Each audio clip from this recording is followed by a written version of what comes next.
Oke, bismillahirrahmanirrahim. Assalamualaikum warahmatullahi wabarakatuh. Alhamdulillah alamin wa bihi nasta'in wa ala umuri dunya waddin. Wassalatu wassalamu ala asrafil anbiya'i wal mursalin wa ala alihi wa sahbihi ajmain ma ba'du. Rabbi shrah li sadri wa yassir li amri wa hlul 'uqdatam min lisani yafqahu qawli. Allahumma shalli ala sayyidina Muhammad wa ala ali sayyidina Muhammad. Asyhadu an la ilaha illallah, asyhadu anna Muhammadar Rasulullah. Alhamdulillah kita hari ini ketemu lagi dalam perkuliahan filsafat dengan materi intelektualisme dan spiritualisme dan filsafat ya. Intelektual, spiritual, dan filsafat. Oke, kita masuk ke slide berikutnya. Alright.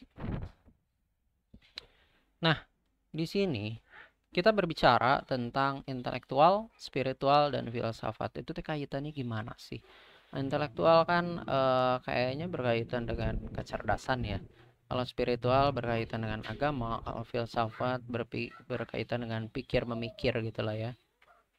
Nah, di sini opini atau gagasan yang diangkatnya pertama kali yaitu perlunya cinta dan kebijaksanaan dalam mencari pengetahuan sedalam-dalamnya. Cinta, love, dan kebijaksanaan dalam mencari pengetahuan sedalam-dalamnya. Jadi, dalam mencari pengetahuan sedalam-dalamnya itu mengkaji suatu keilmuan, perlunya adanya kecintaan dan perlu adanya suatu kebijaksanaan, ya. Jadi bukan hanya cinta buta, ya, bukan hanya cinta semata, tapi adanya unsur kebijaksanaan.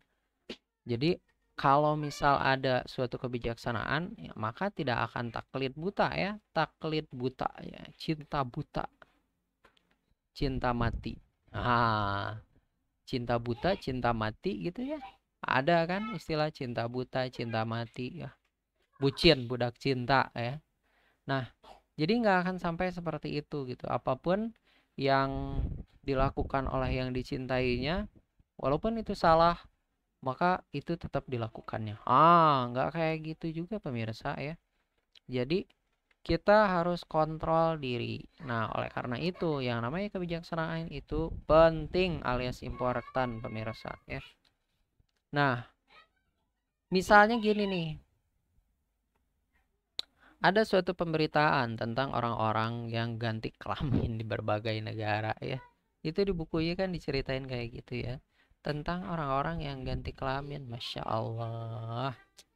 Udah punya kelamin pengen diganti coba. Nah, misalnya gimana sih maksudnya? Misal awalnya kan laki-laki ya. Awalnya laki-laki. Udah gitu dia pengen jadi perempuan. Akhirnya dia jadi ada kelamin laki-lakinya, ada kelamin perempuannya. Entah gimana itu ya kayaknya. Jadi eh, tiang ada jurang ada gitu, entahlah. Nah, jadi pengen jadi nggak puas diri atau kayak gimana, dan itu kejadiannya banyak sekali ya, banyak sekali. Nah, di bukunya itu diceritakan bahwa ada misalkan di Vietnam ya, Vietnam, terus ada juga di India, terus ada juga di Selandia Baru, di mana lagi, terus ada juga di Jerman.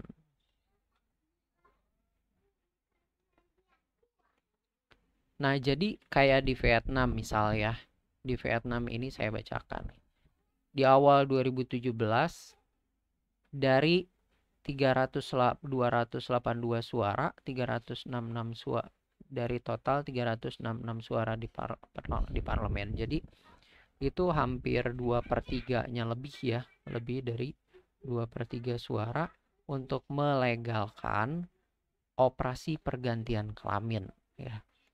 Jadi akhirnya orang yang ingin ganti kelamin dari cowok ke cewek atau dari cewek ke cowok itu nggak perlu pergi ke Korea gitu ya, operasi plastik, tapi di Vietnam juga udah bisa dihalalkan gitu ya, halal, halal. Nah, kemudian di India, India gimana ceritanya? India mengakui adanya kelamin ketiga. Selain laki-laki dan perempuan, namanya hijra. Semua orang yang beridentitaskan hijra cukup banyak di negara itu. Punya KTP dan juga diakui secara hukum gitu ya. Jadi ada yang namanya hijra laki. Jadi kalau misal di formulir ada laki, ada perempuan, ada hijra. Ya, ada pria, ada wanita, ada hijra. Nah, ini kelamin ketiga. Nah, entah kayak gimana kelamin ketiga itu ya. Mungkin bertanduk gitu. Kemudian di Selandia Baru. Selandia Baru itu katanya negara maju juga. Banyak yang telah mengakui keberadaan mereka, bahkan hingga mengesahkan pernikahan sesama jenis. Cowok dengan cowok itu nikah. Cewek dengan cewek nikah. Gimana itu cowok dengan cowok nikah? Nah, nanti anaknya adopsi. Adopsi. Udah gitu cewek dengan cewek nikah. Udah gitu nanti pakai apa? Suntik ya, bayi tabung pakai sperma dari orang lain disuntikan, nanti hamil itu. Bahkan ada juga cowok yang dipasang rahim di dalamnya sehingga hamil juga, entah gimana gitu, jadi nanti di operasi gitu ya. Kasihan itu kalau misal yang adopsi ya, kalau misal adopsi itu kan artinya anak itu nggak berdosa tapi dia lahir kecil, tumbuh, berkembang di lingkungan yang parah gitu ya. Nah, itu yang sedih ya. Nah, kemudian salah satunya ialah Selandia Baru sejak 2012 lalu telah mengenalkan jenis kelamin X untuk paspor. Tanda X pada kolom jenis kelamin sendiri diartikan belum ditentukan atau diidentifikasi. Melakukan operasi plastik di negara ini sah-sah saja dilakukan. Oh, ini berarti sama kayak di Korea ya. Di Korea itu, Korsel maksudnya, itu lomba-lomba pada operasi plastik ya. Nah, kemudian di Jerman, Jerman itu juga memberikan kebebasan untuk memilih gender yang mereka ingin bagi mereka yang memiliki kelamin ganda. Jumlah bayi berkelamin ganda memang tidak banyak, namun hanya Jerman satu-satunya negara yang memberikan pilihan untuk tidak memberikan gender pada akte kelahiran. Mereka boleh memilih jenis kelamin apa aja yang diinginkan ketika mereka sudah dewasa, ya. Jadi aneh, kelamin bisa milih, ya. Jenis kelamin kita bisa milih. Misal saya lahir udah cowok gitu, nanti usia sekitar 30-an lah saya ingin jadi cewek.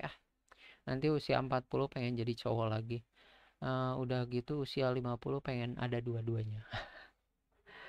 Itu kan luar biasa ya. Jadi kalau dalam agama Islam itu yang nggak bisa kita ganggu gugat sebenarnya ya salah satunya jenis kelamin ya. Jenis kelamin itu nggak bisa kita ganggu. Tapi ada juga Pak yang ini, yang benar-benar itu cowok ke cewek-cewekan. Nah, itu masalah pergaulan, bisa jadi ya lingkungan, bisa jadi psikologis. Kaitannya dengan psikologis. Apakah bisa diobati? Ya, sebenarnya itu mah bukan penyakit ya, itu mah kecenderungan. Ada, kalau misal ingin berubah ya berubah lah. Ya, jadi tinggal berubah aja. Cuman kadang-kadang yang namanya hawa nafsu itu suka tidak bisa dipungkiri juga ya. Ingin aja. Nah, yang jadi aneh itu, yang kita lihat ini, apakah ini hanya orang-orang yang pendidikan menengah ke bawah? Enggak juga pemirsa ya. Ini India memang negara berkembang gitu ya, Vietnam ya nggak jauh-jauh dengan kita lah. Tapi coba lihat Jerman, Selandia Baru, ini negara-negara maju, bukan negara berkembang lagi. Dan kalau kita bandingkan literasi sainsnya, hasil survei PISA itu ya, literasi sains, tingkat literasi dari negara-negara, dua negara ini tinggi, melebihi Indonesia, ya, lebih tinggi daripada Indonesia. Jadi artinya apa? Secara intelektual mereka bagus gitu. Tapi secara spiritual, bahkan secara spiritual pun mereka ke gereja, ya. Mereka datang untuk beribadah gitu. Apakah di Indonesia nggak ada? Ada juga. Dan apakah KTP mereka ada yang Islam? Ada juga. Bahkan dulu saya pernah juga diajak oleh teman ke suatu pengajian, ya, suatu pengajian. Udah gitu, apakah benar? Ternyata enggak, ternyata bukan pengajiannya enggak benar, ya temannya. Nah, jadi eh dia itu apa, eh, ada kecenderungan, ya, ada kecenderungan ke arah yang menyimpang gitu. Nah, jadi ternyata bukan hanya di agama, hampir semua di setiap agama pun ternyata ada, ya, ternyata ada penyimpangan-penyimpangan yang seperti itu. Nah, ini kok bisa seperti itu? Jadi secara intelektual baik, secara intelektual bagus, ya, pinter. Secara spiritual pun bagus, secara spiritual bagus juga. Ini bagus, spiritualnya bagus. Jadi yang salah di mana? Nah, buku ini menyebutkan secara aksiologi, ya, secara aksiologi. Jadi aksiologi ini merupakan cabang filsafat yang mengkaji tentang nilai, ya. Ada ontologi, ya kan? Ada ontologi, epistemologi, dan ada aksiologi. Nah, kalau ontologi itu kan keberadaan, ya. Kalau epistemologi dari mana nih pengetahuan benar atau enggaknya. Tapi kalau aksiologi itu kan lebih ke nilai baik buruknya, manfaat atau enggaknya. Nah, ternyata dari sisi intelektual, kecerdasan, mereka cerdas. Kemudian dari sisi spiritual mereka beragama, mereka melakukan ibadah gitu, ya. Nah, tapi ibadah yang mereka lakukan itu benar atau enggak. Jadi ada konteks orang-orang yang beribadahnya itu ibadah, jadi sholat di sholat, ke gereja datang ke gereja gitu, ya. Tapi datang-datang itu atau melakukan ibadah hanya sekedar melakukan ibadah seperti orang kebanyakan. Hatinya sampai atau enggak? Enggak, ternyata, ya, enggak sampai. Jadi dari sisi filsafat aksiologinya itu enggak nyampe. Nah, kita berbicara tentang hakikat manusia. Dalam filsafat, hakikat manusia itu umumnya hanya terbagi menjadi 3, ya, kajian tentang hakikat manusia. Pertama, dari mana asal-usul manusia? Kedua, apakah manusia itu badannya atau jiwanya atau badan dan jiwa? Kemudian, gimana sih eksistensi manusia? Apakah individualis atau sosialis? Gitu. Nah, kita tahu bahwa manusia itu makhluk sempurna, ya. Kok bisa sempurna sih? Iya dong. Allah teh menciptakan kita manusia, pemirsa, ya. Allah teh menciptakan ada jin, ada manusia. Minal jinnati wan nas, ya kan? Terus nanti ada sifatnya, ada iblis, ya, gimana? Ada iblis, ada malaikat, dan ada manusia. Nah, jadi yang si manusia ini, manusia nih, dalam suatu kisah itu harus malaikat dan iblis itu disuruh untuk bersujud di hadapan Nabi Adam, ya kan? Kok bisa sih? Karena Nabi Adam ini ditunjuk sebagai pemimpin atau khalifah. Khalifah di muka bumi, ya. bukan khalifah, ya pemimpin lah, pemimpin. Ditunjuk sebagai pemimpin. Kenapa bisa ditunjuk sebagai pemimpin? Karena manusia ini dia memiliki akal dan memiliki hati. Akal, budi ya. Kalau budi itu lebih ke kognitif ya. Akal dan hati. Nah, dari akalnya, dari hatinya, dengan akal dan hati itu manusia bisa lebih hebat daripada malaikat. Manusia bisa lebih buruk daripada iblis. Jadi dengan akal dan hatinya itu manusia bisa memberikan manfaat, manusia juga bisa memberikan kehancuran. Itulah manusia, betapa kerennya. Jadi manusia itu ditunjuk oleh Allah itu sebagai khalifah untuk memelihara bumi ya, memelihara bumi.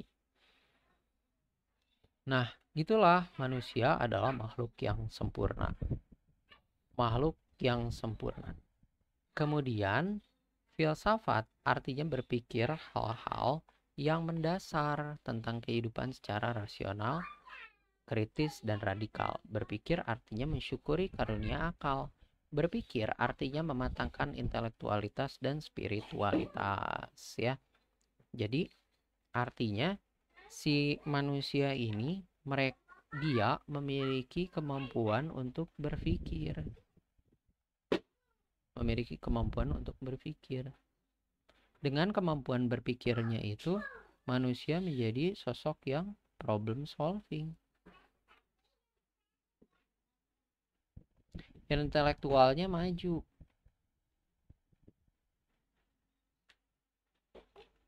Nah, disebutkan bahwa apa sih intelektual? Intelektual itu berasal dari kata intelek, yaitu suatu istilah psikologi tentang daya atau proses pikiran yang lebih tinggi yang berkenaan dengan pengetahuan, daya akal budi, kecerdasan berpikir. Intelek mengarahkan pada apa yang dapat dilakukan manusia dengan intelijensinya untuk pemecahan masalah. Intelek dapat diraih dengan latihan dan pengalaman. Ya, jadi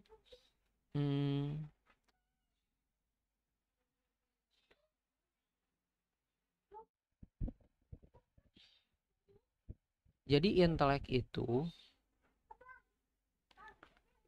itu berbeda dengan intelijensi ya. Intelijensi itu tingkat kecerdasan, tapi kalau intelek itu adalah penggunaan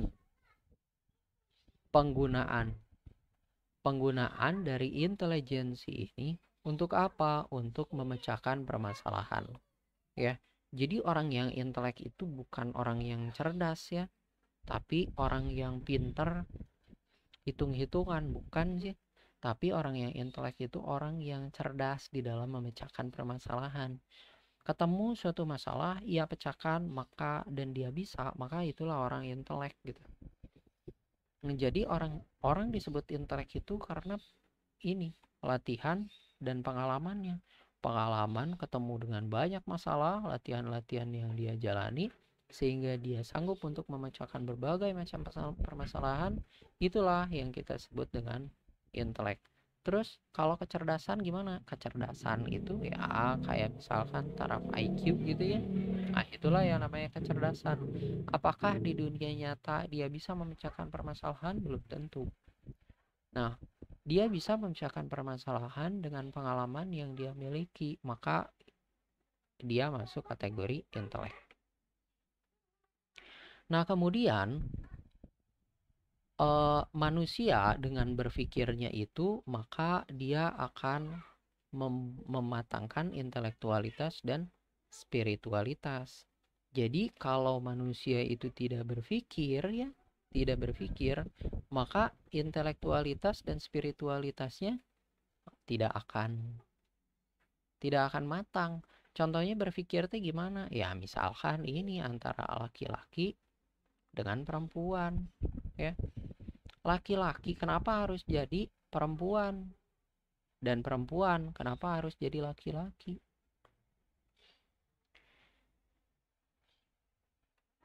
Saya berpikirnya gini, ada kecenderungan, ada ketidakpuasan, ada nafsu ya.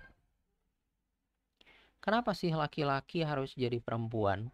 Padahal laki-laki itu dari sisi fitrahnya, dari sisi kesehatannya, dan segala halnya memang ada kelebihan, ada kekurangan. Perempuan pun sama demikian, ada kelebihan, ada kekurangan. Beberapa orang dari laki-laki ingin jadi perempuan karena apa? Mungkin bisa jadi ada psikologis yang menekan, yang dia tidak bisa menerima kelebihan dan kekurangannya, khususnya dari kekurangan dari si laki-laki itu, atau si laki-laki tidak ingin berpasangan dengan perempuan ya. Nah, itu banyak sekali faktor-faktornya. Dan sekarang kalau misal kita kaji secara kita berpikir gitu ya, berpikir dengan kelebihan dan kekurangannya itu, bahkan perempuan pun sama, dia punya kelebihan dan punya kekurangan. Sekarang kalau misal kelaminnya dirubah, maka itu akan mengacaukan sistem hormon yang ada di dalam tubuhnya. Dan banyak sekali kajian-kajian yang mengatakan bahwa banyak penyakit kelamin yang terjadi karena hubungan sesama jenis ya, dan itu penyakit kelamin yang tidak bisa dihindari dan tidak ada obatnya ya. Dan sebelum ada berhubungan juga ya pastinya ada kelainan hormon yang ada di dalam tubuhnya, dan dikhawatirkan itu tidak akan bertahan lama usianya ya. Nah, tubuh manusia itu memang udah dikasih dari sananya seperti itu dengan sistem yang sangat sempurna, dan itu belum ada robot satupun robot yang bisa menyamainya ya. Paling juga menciptakan manusia lagi dari cloning. Apakah bisa menciptakan manusia dari bibitnya, dari kecil gitu langsung dibikin jadi gede gitu? Nggak bisa. Dari cloning. Cloning itu pun tidak sempurna ya kan. Jadi manusia itu dengan banyak sekali segala hal yang kompleks yang memang nggak bisa tangan manusia itu menciptakannya. Pasti ada tangan yang lain yang menciptakan si manusia itu. Dan itulah eksistensi yang kita nggak bisa menggapainya dan kita nggak berdaya di hadapannya. Seharusnya kan seperti itu. Itu kalau misal kita berpikir. Nah, di dalam petunjuk dalam kitab juga kan seringkali disebutkan afala taqilun kan. Kenapa sih kamu nggak berpikir? Kenapa kamu nggak berpikir ya? Karena kita manusia itu memang harus berpikir. Kalau misal kita tidak berpikir, maka intelektualitas kita dan spiritualitas kita ya nggak akan matang gitu. Ya sayang. Nah, jadi dengan cara berpikir itu kita bisa menyadari betapa luar biasanya kehidupan ini, dan dengan berpikir itu juga kita jadi bersyukur akan kehidupan ini. Kalau kita tidak berpikir, maka kita tidak akan bersyukur dengan yang ada dengan kehidupan ini gitu. Dan berpikir itu apa seharusnya? Berpikir itu seharusnya secara mendalam ya, mendalam. Jadi bukan berpikir bahwa ini nasi di atas piring aja, tapi berpikir mendalam itu nasi ini ada di atas piring. Ini nasi berasal dari mana? Dari pasar, dari beras, beras yang dimasak gitu. Beras dari mana? Dari pasar. Beras yang ada di pasar dari mana? Dari petani beras yang ada di Tasikmalaya misalkan ya. Dari Tasikmalaya datang pakai truk bertonton gitu, dibawa ke Madura, akhirnya nyampe ke supermarket atau toko-toko beras. Nah, di Tasikmalaya itu beras dari mana? Nah, di Tasikmalaya itu beras ya dari petani beras, dari hasil menumbuk padi ya kan?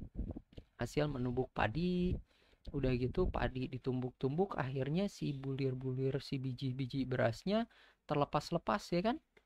Terlepas. Setelah terlepas dari cangkangnya. Nah, itu bulir-bulir padi itu dari mana? Dari hasil menanam padi selama 3 bulan, selama 6 bulan.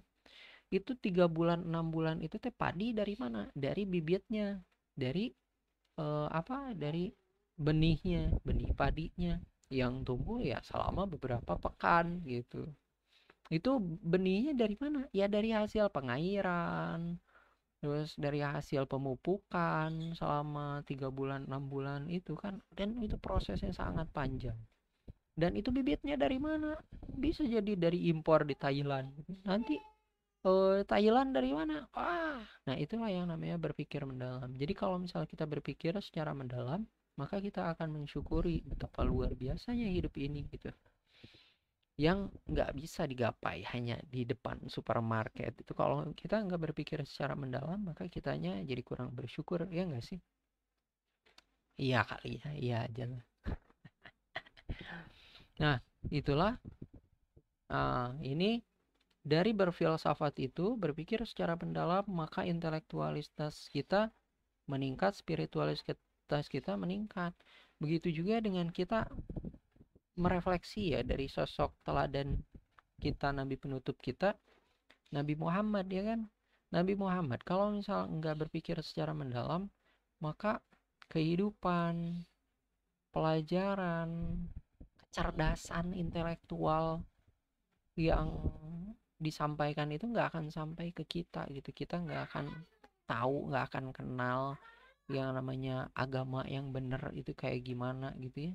Dulu sebelum Nabi Muhammad datang itu kan perempuan itu dijadikan budak, dilecehkan, nggak ada harganya, udah gitu bisa ditukar-tuker gitu ya.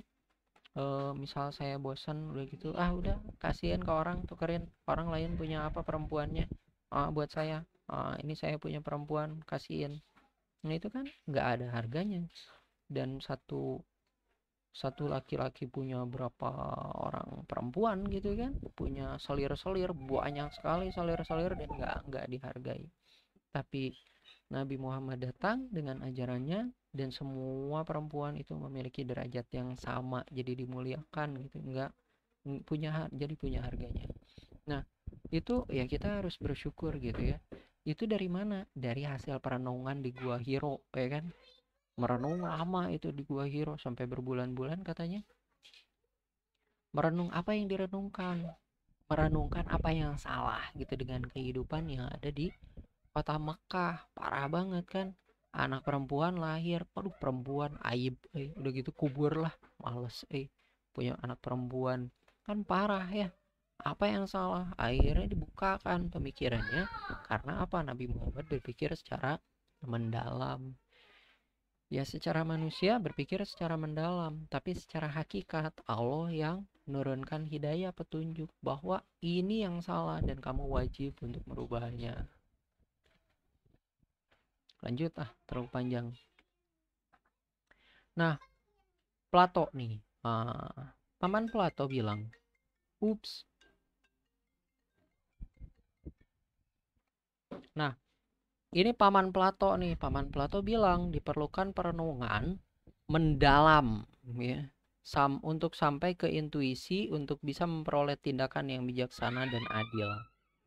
Jadi nggak asal gitu ya ngambil tindakan itu, tapi harus melakukan perenungan mendalam. Kebenaran bisa diperoleh dengan cara rasional deduktif dan empiris deduktif. Nah ini kata Paman Aristoteles ya. Contohnya gimana? Jangan nyalakan api dekat sepiteng ya. Ini sepiteng. Sepiteng kan tempat ya. Nah, di sini kenapa sih jangan nyalakan api gitu? Kata orang sih jangan nyalakan api. Oh, hoax banget ya kan? Tapi kita kumpulkan gitu fakta-fakta, informasi, pemikiran-pemikiran yang logis, data-data. Katanya di dalam sepiteng itu kan semua tinja ya. Semua tinja gitu. Semua tinja mengandung gas metana. Iya kan menghasilkan gas metana. Lama-lama gas metana itu memicu percikan api. Oh gitu. Jadi artinya apa? Jadi artinya kalau misal gas metana ini sepiteng, shoo, dari celah-celah dia ngeluarin gas metana, shoo, ya. Udah gitu di sini ada kita nyalain korek api. Shoo, ya, korek api. Lama-lama apa? Ketemu dengan gas metana, dia akan membesar. Gas metana. Tapi kalau misal kita kumpulkan ya, kita kumpulkan ke dalam balon, terus udah gitu kita pasang dengan kompor gitu ya. Akhirnya jadilah biogas, ya kan? Nah, biogas itu munculnya dari pemikiran mendalam juga ya kan. Wah, ini gas metana sayang banget kan terbuang. Kenapa nggak dikumpulkan gitu kan? Akhirnya bisa termanfaatkan untuk masyarakat dan kita bebas dari gas melon ya. Gas melon 3 kilo gitu kan. 12 kilo ya. Kita nggak perlu lagi gitu-gituan. Nah, itulah berpikir secara mendalam. Jadi ngelihat fakta di depan mata, tapi ya kita nggak langsung ngejudge gitu ya. Tapi kita berpikir kenapa Mi bisa seperti ini, kenapa bisa seperti itu. Memang ada apa di baliknya. Jadi kita nggak pakai emosi yang kemarin saya bilang, nggak reaksioner ya. Karena reaksioner itu ya itu mah behavioristik. Kalau behavioristik ya artinya kan kita nggak pakai akal gitu kan, nggak pakai berpikir dulu, langsung aja eh, digampar gampar pipi kita udah gitu langsung marah. Padahal apa? Ada laler, nah, ada nyamuk demam berdarah gitu. Tapi malah jadi emosi gara-gara apa? Kita reaksioner. Gimana sih pengaruh budaya Islam terhadap perkembangan filsafat ya? Nah, jadi yang di-highlight di dalam buku itu bahwa di masa Khalifah Abbasiyah ke-7 Al-Ma'mun dirikan Bait Al-Hikmah. Nah, rumah hikmah. Jadi di dalamnya itu ternyata ada kayak perpustakaan, university, ya. Terus ada penerjemahan, ya, dan lain-lain. Bahkan saking pentingnya ilmu ya di dalam budaya Islam itu, dan ada kebijakan menerjemahkan buku apapun dari bahasa asli ke bahasa Arab, ia akan mendapatkan emas seberat buku itu. Wah, luar biasa ya. Kalau misal bukunya tebal gitu kayak Raymond Chang gitu ya, itu akan lumayan sekilo atau 2 kilo gitu ya. Akhirnya kita terjemahkan si isi buku itu, kita dapat emas 2 kilo. Wah, luar biasa kan. Nah, itu saking pentingnya keilmuan. Jadi kehidupan manusia itu nggak akan bisa mencapai kualitas kehidupannya kalau misal nggak pakai ilmu pengetahuan. Kalau misal nggak memperdalam ilmu pengetahuan gitu ya. Nah, buku itu jadi jendela untuk ke arah pemikiran. Dengan adanya buku-buku itu kita bisa mengakselerasi pemikiran-pemikiran gitu ya. Karena buku-buku itu yang dibilang jendela dunia, memang jendela dunia gitu. Kita nggak perlu ke pergi ke masa lalu naik mesin waktu itu untuk bisa ngelihat kehilafan, bagaimana sih masa kehilafan Bani Abbasiyah tuh. Nggak, kita lihat dengan buku aja. Jadi nggak perlu bikin mesin waktu gitu ya, repot, back to the future gitu ya. Banyak masalah memang ya, rame. Nah, kemudian yang terakhir, filsafat membentuk spiritualisme. Titik berat filsafat barat adalah mencari hikmah. Mencari hikmah. Ini terakhir ya. Oh ya, betul. Tentang apa yang pertama kali ada dan apa yang terakhir bertahan hidup di dunia ini. Rudolf Goclenius mengatakan bahwa segala yang ada bersifat metafisik. Metafisika itu terbagi dua, ada umum, ada khusus. Yang umum itu mengkaji sesuatu yang ada atau ontologi ya. Kalau yang khusus itu mengkaji tentang kosmologi, teologi, segala sesuatu yang di luar batas daya tangkap indera manusia. Nah, jadi hmm, Di sini kaitannya bahwa dengan filsafat itu kita dengan berpikir secara mendalam, maka kita bisa membentuk spiritualisme. Ada banyak sekali ilmuwan-ilmuwan yang dengan berpikir secara mendalam, maka dia menemukan hakikat Tuhan, ya kan? Ada juga yang akhirnya dia masuk Islam misalkan ya. Nah, dengan berpikir secara mendalam, maka dia tahu dan sadar bahwa kehidupan ini nggak ada terjadi secara kebetulan. Nggak mungkin banget terjadi secara kebetulan. Sangat tidak mungkin. Karena apa? Karena kita lihat ada perhitungan detailnya itu ya. Matahari yang dikelilingi oleh berbagai planet ya, ada 9 planet itu ya. Dikelilingi oleh 9 planet itu bumi misalkan, kalau misal lebih lambat aja sedikit itu kecepatan berputar bumi ya, kecepatan berputar bumi itu lebih lambat aja sedikit, maka semakin lama dia akan semakin mendekat mendekat mendekat mendekat ke matahari, dan semakin lama semakin panas gitu, bukan panas lagi ya, meledak. Nah, tapi kalau misal bumi itu berputar, mengalami berevolusinya sedikit cepat gitu ya, maka dia semakin lama akan semakin menjauhi orbitnya, dan semakin lama akan semakin dingin ya. Nah, begitu juga dengan penciptaan alam semesta ini. Nggak mungkin terjadi secara kebetulan. Terus gimana dong? Hal ini pastinya terjadi atas tangan-tangan yang di luar akal pikiran kita. Ya siapa itu? Ya siapa lagi kalau misal bukan yang menciptakan kita gitu. Bahkan kita sendiri nggak perlu ngelihat ke kosmos, dunia kosmologi ya. Bahkan kita sendiri yang merupakan manusia memiliki otak yang lebih cerdas daripada prosesor komputer gitu ya, bisa menyimpan memori yang sangat banyak sekali. Otak kita ini paling katanya baru digunakan hanya 1%-nya aja gitu.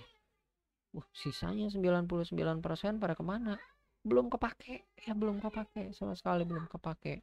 Tapi dengan otak 1% itu dia bisa menciptakan komputer, prosesor yang super hebat gitu, menciptakan robot, menciptakan HP dengan berbagai jenis gitu ya, memelihara bumi dengan pepohonan, menganalisis tentang fenomena alam, gejala alam kayak gitu.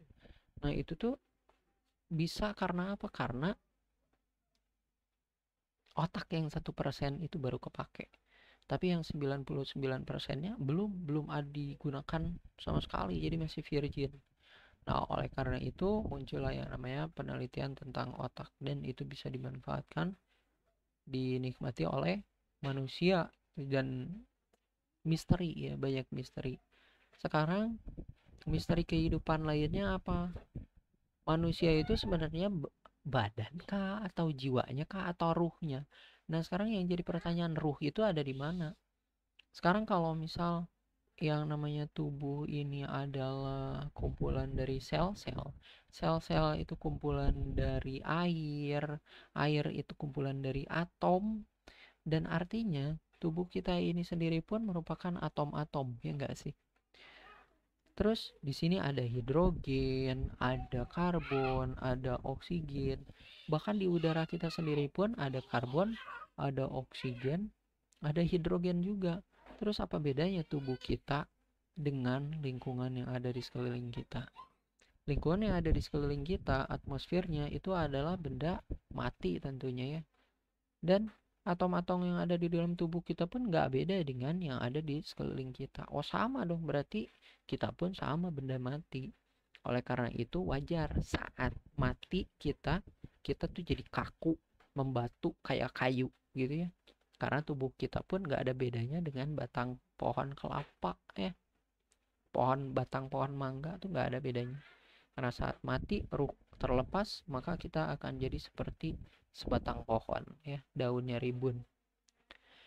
Nah, jadi kalau kita adalah seperti sebatang pohon kayu gitu ya, terus yang namanya manusia, yang disebut manusia itu ada di mana? Di dalam ruh. Ruh tuh ada di mana? Ada di otak. otak pun ternyata bukan, nggak ada bedanya dengan tubuh kita karena terdiri atas lemak, atas air, ya. Nah, itu sama aja kan dengan tubuh kita. Terus kehidupan tuh ada di mana sebenarnya? Ada di otak. Sama aja dengan badan kita sebenarnya. Otak dengan badan tuh nggak ada bedanya. Jadi ruh tuh ada di mana? Gak tahu. Ya, tiba-tiba pas udah mau mati, terlepas aja ruh. Ruh terlepas, tapi otak masih ada. Oh, berarti ruh itu bukan ada di otak. Karena kalau ruh itu adalah otak, maka saat ruh itu terlepas, maka otaknya pun jadi hilang. Pas dibongkar, nggak ada otak, kosong. Udah pada pergi penghuninya, pada pindahan. Enggak ya, ternyata otaknya masih ada. Jadi ruh ada di mana? Nah, sesuatu yang nggak bisa ditanyakan itu ya. Nah, itu masuknya adalah metafisika khusus, mengkaji tentang teologi keagamaan ya. Sesuatu yang memang di luar batas daya tangkap indera manusia. Tapi kalau misal metafisika umum ini mengkaji yang udah ada di hadapan gitu. Oke lah, paling gitu aja. Review dari saya ya tentang materi. Semua materinya ada di buku, jadi nanti tinggal dibaca aja. Intinya apa? Filsafat, jika kita kaji di dalam koridor yang benar, maka itu akan menghasilkan suatu kebaikan, ya, aksiologi. Filsafat jika dikaji di luar kerangka yang benar, di luar aturan-aturan yang ada, yang udah ditetapkan, maka insya Allah itu akan membawa kesesatan dan kehancuran.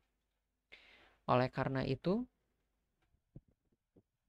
Rasulullah itu kan, Nabi Muhammad itu mewariskan dua hal ya, Al-Quran dan As-Sunnah, Al-Hadis ya.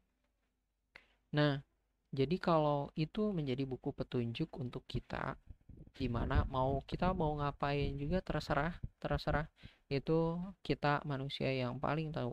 Tapi selama itu ada di dalam kerangka yang benar, aturan-aturan yang udah ada. Jadi kita nggak boleh terlepas dari aturan-aturan yang udah ditetapkan, yaitu Al-Quran dan hadis. Gitulah kayaknya mah ya.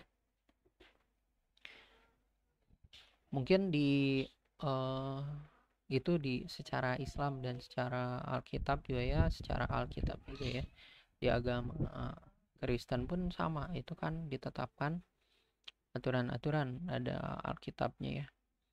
Jadi apapun pemikirannya itu nggak boleh terlepas dari buku petunjuknya.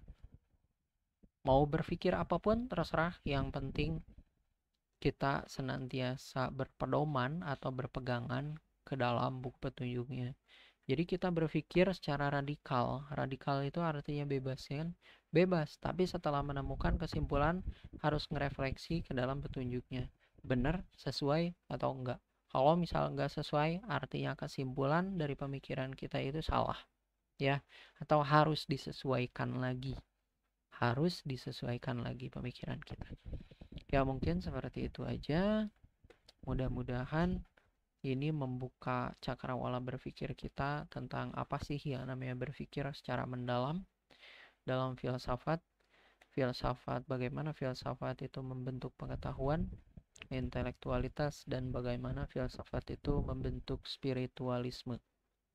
Ya, karena kayak misalkan sholat ya, sholat kalau misal nggak berpikir cuman baca-baca aja, itu nggak akan meningkatkan spiritualisme.